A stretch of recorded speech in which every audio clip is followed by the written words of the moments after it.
Bonjour et bienvenue à cette dévotion matinale du jeudi. Nous bénissons le Seigneur notre Dieu pour la grâce qu'il nous accorde de nous lever ce matin de bon pied, d'être en santé, en vie. Merci Saint-Esprit de nous avoir levés ce matin, protégés, veillés sur nos âmes. Nous te bénissons éternel notre Dieu pour ta grâce, pour ta présence dans notre vie. Merci Saint-Esprit, merci Père, au nom de Jésus-Christ de Nazareth. Amen. Je vous souhaite la bienvenue ce matin au nom de Jésus-Christ. Mon nom c'est Bled Betchem. Ce matin, nous allons parler de nos enfants. Je voudrais ce matin, parce que j'ai eu à cœur depuis quelque temps, de vous parler de nos enfants, de vous donner, n'est-ce pas, une exhortation par rapport à nos enfants. L'esprit qui agit actuellement dans le monde, la Bible l'appelle l'esprit de la rébellion. L'esprit de la rébellion agit actuellement dans le monde et il secoue le monde, notamment nos enfants. Voilà pourquoi nous devons mettre ces enfants constamment en prière. Nous devons prier pour nos enfants constamment parce qu'ils sont sous, n'est-ce pas, l'influence de l'esprit mauvais qui agite le monde actuellement dans tous les domaines et qui veut que les enfants soient rebelles à leurs parents afin d'attirer le jugement de Dieu sur leur vie. En tant que fils de Dieu, nous devons faire attention, n'est-ce pas, et prier pour nos enfants, prier pour nos enfants le plus souvent. Lorsque ces enfants atteignent l'âge puberte, à partir d'un certain âge là, on nous a appris et enseigné qu'ils passent par une période de la puberté, période au cours de laquelle ils développent des comportements asociaux, des comportements de rébellion à leurs parents. Nous pensons que ici cet esprit agit déjà dans la vie de ces enfants à partir de leur bas âge et à partir de l'âge de la puberté, cet esprit s'implante constamment, puissamment, réellement, pour les détruire, pour les pervertir. Dans 1 Jean, chapitre 5, verset 19, la parole de Dieu nous dit que nous savons que nous appartenons à Dieu et que le monde entier est sous la coupe du diable. C'est ce qui est écrit dans le livre de 1 Jean, chapitre 5, verset 19, que le monde entier est sous la coupe du diable. Quand vous verrez ceux qui vont à l'école, l'ensemble, une bonne partie des enseignements qu'ils reçoivent là-bas, n'est-ce pas, ont pour but de les tourner contre Dieu, de les tourner contre, n'est-ce pas, l'obéissance aux parents. Et les parents aujourd'hui n'ont plus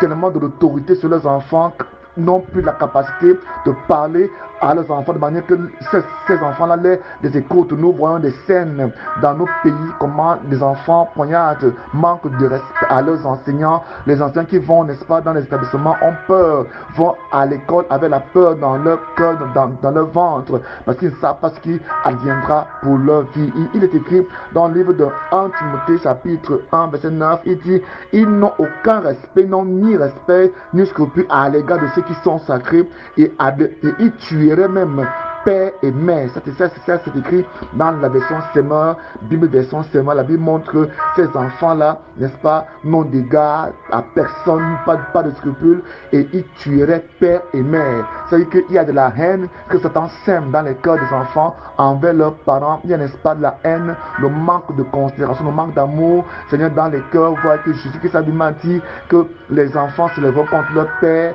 et les pères contre leurs enfants. C'est l'esprit de confusion. C'est l'esprit de rébellion qui agit actuellement dans le monde. Voilà pourquoi nous devons prier beaucoup pour nos enfants chaque jour. Pendant qu'ils dorment, nous devons nous lever et prier pour ces enfants. Parce qu'en priant pour ces enfants, en priant pour nos enfants, ils grandiront dans la présence de Dieu. Vous vous souvenez du fils de Anne dans le livre de 1 Samuel chapitre 1 à 3 à 5. Mais la parole de Dieu nous déclare que Anne, qui était stérile, a enfanté un fils de manière miraculeuse. Elle a consacré cet enfant au temple de Dieu, à Dieu, pour qu'il serve Dieu. Et lorsque cet enfant est arrivé dans son nouveau foyer, dans le temple de l'Éternel, dans la maison de Dieu, chez Élie, il y avait deux fils, Ophni et Phinéas, qui menaient une mauvaise vie, une vie de rébellion à leur père, une vie de dépravation, parce qu'ils couchaient avec les femmes qui venaient offrir des sacrifices, qui apportaient des offrandes, et ils les violaient, et ils prenaient des sacrifices qui appartenaient à Dieu. C'est dans ces milieux-là que Samuel, n'est-ce pas, grandit, parce que sa mère le consacra, le confia à Élie dès son bas âge, dès qu'elle le sevra. L'enfant grandit dans un environnement pervers, dans un environnement immoral, dans un environnement impudique, dans un environnement de rébellion, mais Samuel fut différent. Pourquoi Samuel fut-il différent? Parce que sa mère priait pour lui. Sa mère priait constamment pour lui, pour son fils aîné. La prière de sa mère posa un fondement puissant dans la vie de Samuel, au point où Samuel, même dans sa vieillesse, quand il entra dans son office de prophète, dans sa vieillesse, il appela tout Israël et leur demanda si depuis qu'il est là en tant que juge, il leur doit quoi que ce soit, s'il a fait du mal, du tort, personne ne l'accusa. Donc Samuel était un homme qui était, n'est-ce pas, juste, loyal et intègre à cause des prières de sa mère. Les prières des parents pour les enfants sont importantes. C'est très bien lorsque tu as enfanté un enfant, toi la mère, toi la femme, tu as conçu, tu as, n'est-ce pas, porté cette grossesse pendant 9 mois, tu as enfanté dans d'atroces douleurs, d'autres sont même passés par la césarienne. C'est très bien, mais le plus dur reste devant toi, c'est de prier pour l'enfant. C'est très bien d'éduquer l'enfant, d'avoir l'enfant à l'école. Quand l'enfant va à l'école, en tant que parents, nous ne sommes pas, n'est-ce pas, garants de l'éducation qu'ils reçoivent là-bas. Et il y a une autre éducation que ces enfants recevront entre le milieu de l'école et le milieu familial, qui est le tiers milieu, qui sera l'éducation la plus désastreuse, qui va les pousser à se pervertir, même à se rebeller contre leurs parents. Les images, les films, les émissions, n'est-ce pas, les modèles sociaux qu'on leur présente, que le monde leur présente, poussera ces enfants-là, n'est-ce pas, à suivre, n'est-ce pas, la voie de la rébellion. Voilà pourquoi les parents doivent prier pour leurs enfants. Ta prière accompagnera ton enfant durant toute sa vie. La prière que tu fais pour ton enfant dès sa naissance jusqu'à l'âge de sa maturité le conduira jusqu'à la fin de sa vie. Nous devons être des âmes, nous devons être des femmes et des hommes qui prient pour leurs enfants, non pas seulement leur donner des conseils, leur faire des reproches. Parfois, il y a certains conseils que ces enfants ne pourront pas mettre en pratique parce qu'ils sont sous l'autorité, sous le contrôle des démons, des puissants des ténèbres. Comment savoir que ces enfants sont sous le contrôle des puissants des ténèbres? Vous verrez la rébellion, la prise de la drogue et beaucoup de comportements asociaux, tels que le vol, tels que, n'est-ce pas, le meurtre et beaucoup d'autres choses. Voilà pourquoi nous devons donc prier. Dans 1 Timothée 3, verset 1 à 2, la parole de Dieu nous dit là-bas qu'ils n'auront aucun respect pour les parents. Ils n'ont pas de respect pour leurs parents. Quand un enfant n'a pas de respect pour son parent, il n'aura pas de respect pour Dieu. Quand un enfant commence dans le milieu familial à être rebelle, à être asocial, à être insoumis, à manquer de respect pour ses frères aînés, il n'aura pas de respect pour Dieu.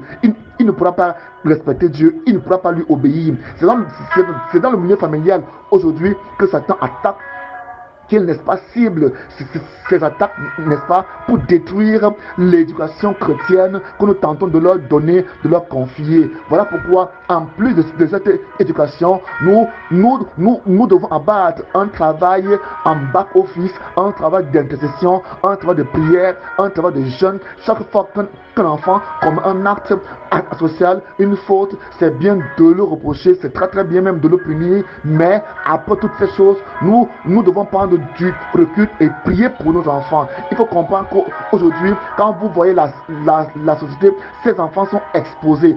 Ils sont exposés à la maison, ils sont exposés à l'école, ils sont exposés en route à toutes choses mauvaises. Il y a la drogue, il y a, n'est-ce pas, la mauvaise compagnie, il y a la magie, il y a beaucoup de choses. Et il y a ce phénomène d'influenceurs, d'influenceuses qui, n'est-ce pas, affecte l'éducation que ces enfants reçoivent. Voilà pourquoi, en tant que parents, il est très très important aujourd'hui de prier pour eux, de les accompagner dans la prière, parce que la prière a la capacité de frapper, de détruire l'esprit ténébreux, l'esprit invisible qui agit dans la vie de nos enfants. Donc nous sommes donc appelés en tant que parents à prier pour nos enfants. Il ne faut pas seulement tenir, n'est-ce pas, le plan physique et punir l'enfant, mais il faut aussi considérer l'aspect spirituel, l'aspect invisible, l'aspect supranaturel qui contrôlerait la vie de cet enfant. Donc aller en prière, demeurer en prière, parce qu'il y a beaucoup de problèmes qui sont sémés dans la vie de l'enfant, dont le but est de s'extérioriser quand l'enfant